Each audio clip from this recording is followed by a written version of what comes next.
I think that's a fancy car, right? I realized we haven't done a walk and talk in a really long time. So I thought I'd bring you guys out with me today. And I was in a live recently listening to the noises of Italy. Everybody here thinks that they are, I don't know, on a racetrack. I don't know what they're called, the racetracks. I was going to say the Indy 500, but that doesn't exist here. So, um, anyway, I haven't done a walk and talk in a while. And I was in a live recently listening to a Black mom and trying to guide her biracial children with their own racial identities in this very politicized racial world. So I wanted to talk a little bit about this because I am raising biracial children here in Italy, and I have so many conversations about how they should identify Black, biracial. So subscribe to my channel and let's have a little chat.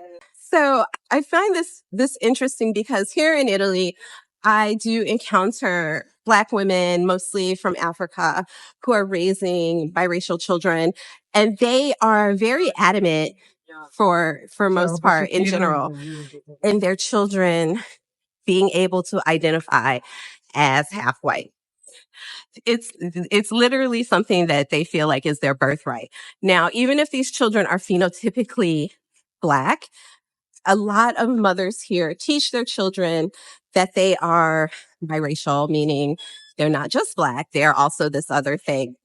And this was what this woman was kind of struggling with. And she was struggling with also, seemingly because her children did not fit the biracial look stereotype, they had to always announce that they were biracial and not just Black children.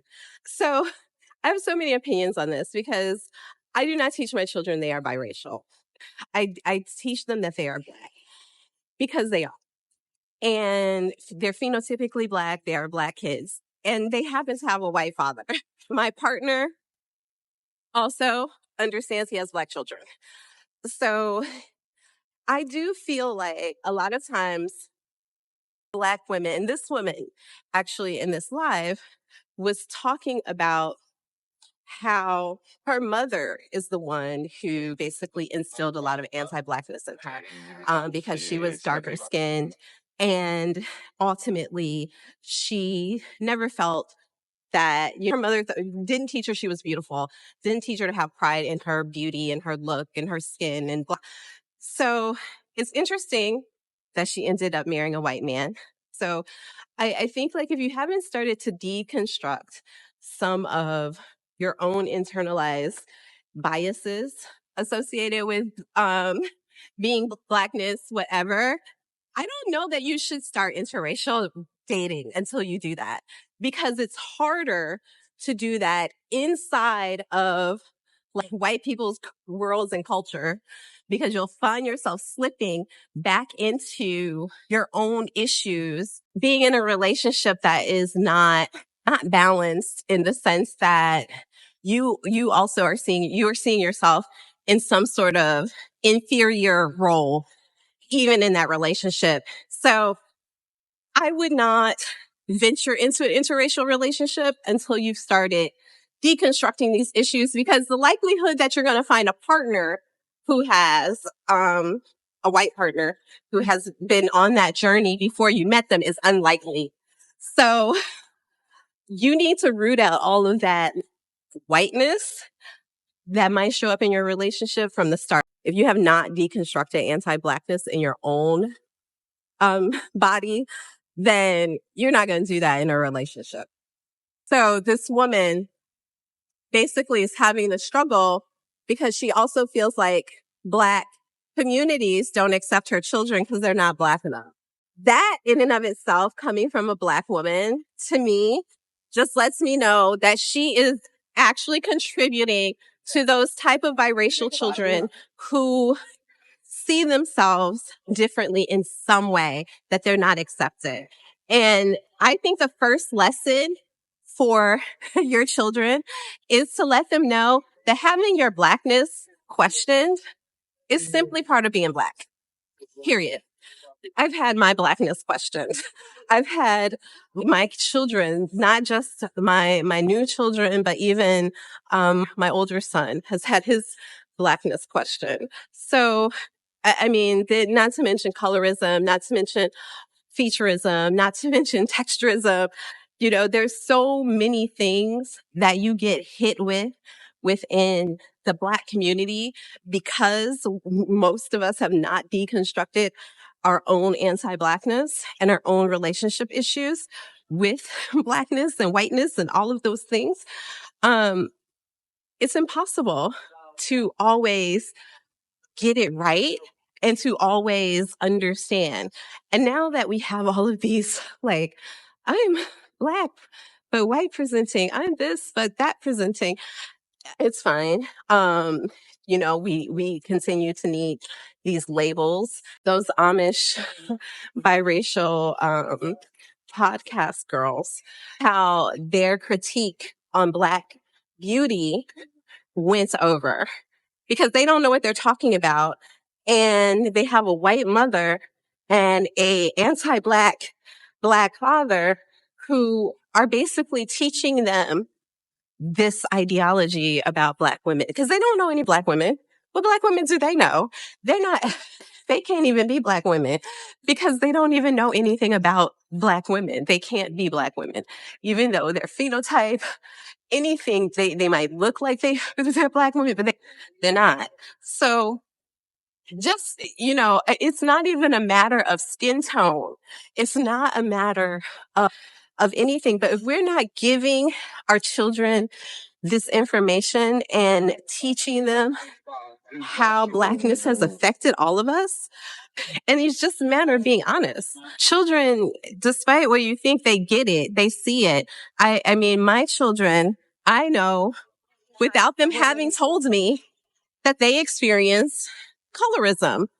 And they're not dark-skinned children, but what I know about it is like, what I can say is that I can see how they look at the people around them and the world around them and understand how darker skinned people are treated.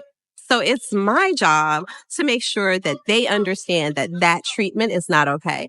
Even if they're somewhat lighter skinned, even if they all have their own life experience, but teaching our children, especially our little biracial children out here in this world, that we are one people is so important. Having your Blackness question in these spaces is for our safety. It's for our safety. And if you don't know that as a Black person and you don't teach your children that as a Black person, then you're failing the culture to begin with. It's for our safety. We can't trust everybody, and you should know that. We can't trust these people who will infiltrate just to win favor with others. We've had that experience in this culture, and it's in our DNA. We may not have had it organically, individually, and personally, but it's in our DNA. We know that we know how we can be treated by folks and it be your own every time. No tragedy in this world has ever happened without someone within that group being willing to turn the keys over to somebody else, to let somebody in. And every time the leopard eats their face too, they don't seem to have that in their DNA. They just think is winning favor. I don't know if it's something that globally we just simply haven't admitted to ourselves as Black people, that this is a part of the reality of Blackness, things that we do within the community, within the culture that we've always done. And we've always had to question biracial people historically, and nothing has changed.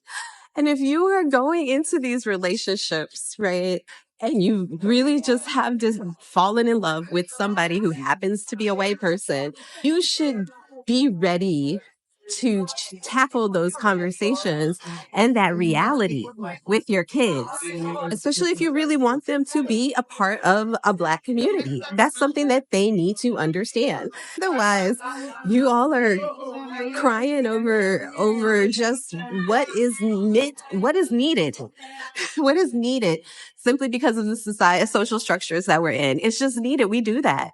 And I think that biracial people need to understand they are not new. It seems like we always are talking about biracial people as though they are new. They have been around for as long as Black people have been around in the Americas, because they have been sexually assaulting Black women for centuries.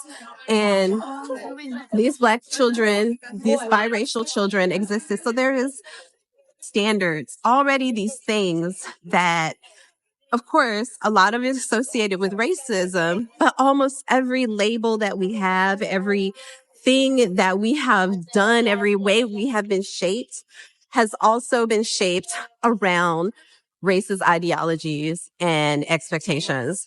So we just have to accept that that is the case. And our social structures and our society have not, obviously, are not interested in deconstructing that with the citizens in whole. So if we're doing it internally and we're doing it for ourselves, then that should trickle down into our children. Our biracial children don't need to think that they are different because they are biracial. If they are going to be a part of what we experience within the Black culture, the Black community, our own Black struggles, then all of that is Blackness, and nobody can take that away from them, whether they're questioned, whether they are criticized. And I think to a certain extent, when you grow up and you don't necessarily grow up within the culture, you're going to get critiqued. You're going to get criticized. You're going to get questioned.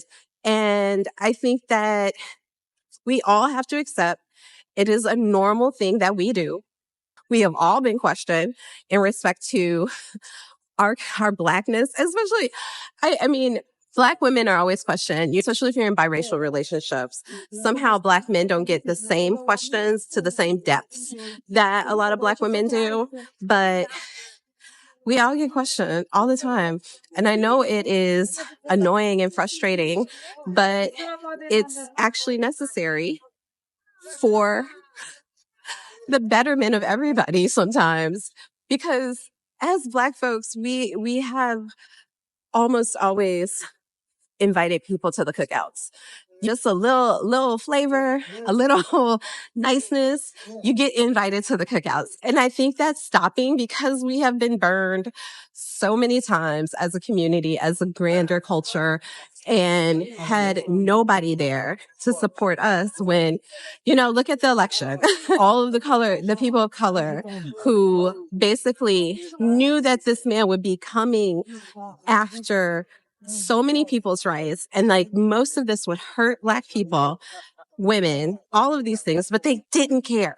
Despite what we told them, they didn't care. So we gonna get questioned. And it makes sense to get questioned because they don't know where you're coming from. With this world that we are in, it makes sense.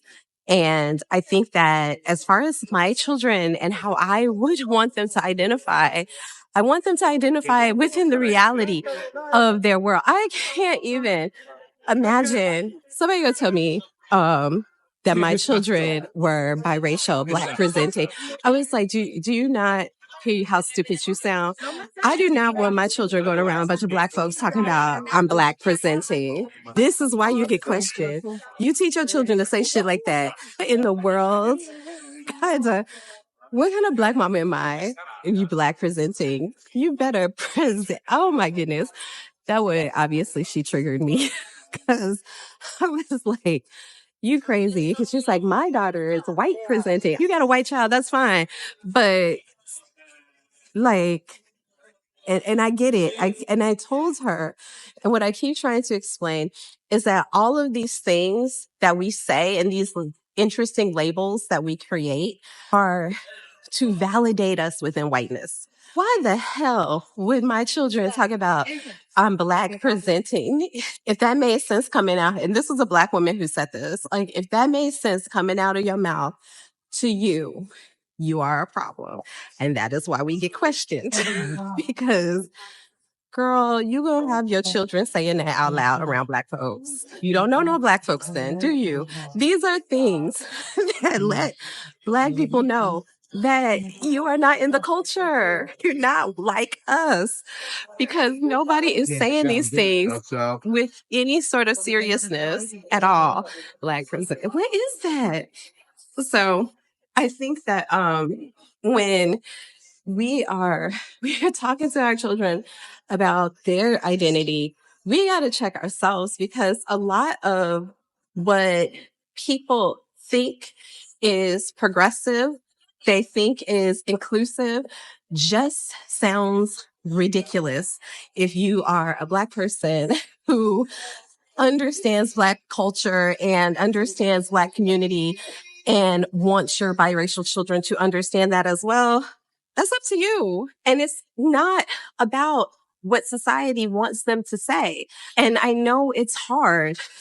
It's hard to make these choices for your children, especially when you know that saying that you're Black doesn't necessarily get you any further in the realm of anything. But also creating, like, I would prefer the community, because what we're seeing right now is that those white people who have been leaning into their whiteness, Black community, are the ones crashing out all over the world. And they're the ones who are not able to cope and don't understand how these choices that they have made are impacting them and everyone else. I don't need them to think that whiteness gets them some sort of boost or pass. And it doesn't. It doesn't. Because it's not even if they're white presenting or not. It's the concept of whiteness that is always a challenge and the problem. Guys, I know it's probably not a popular opinion, and I don't believe in the one drop rule. Okay, I don't. I could have white children. I could have had white children, but I don't. I don't. I have Black kids, and if I did, I think I would think about their identity very differently than I think about my children right now. So guys, I got to get a few other things. And I hope you enjoyed this little walk and talk with me. I know it's been a while. I hope it works out. So, guys, subscribe to my channel. I look forward to talking to you in the comments, and ciao, ciao for now.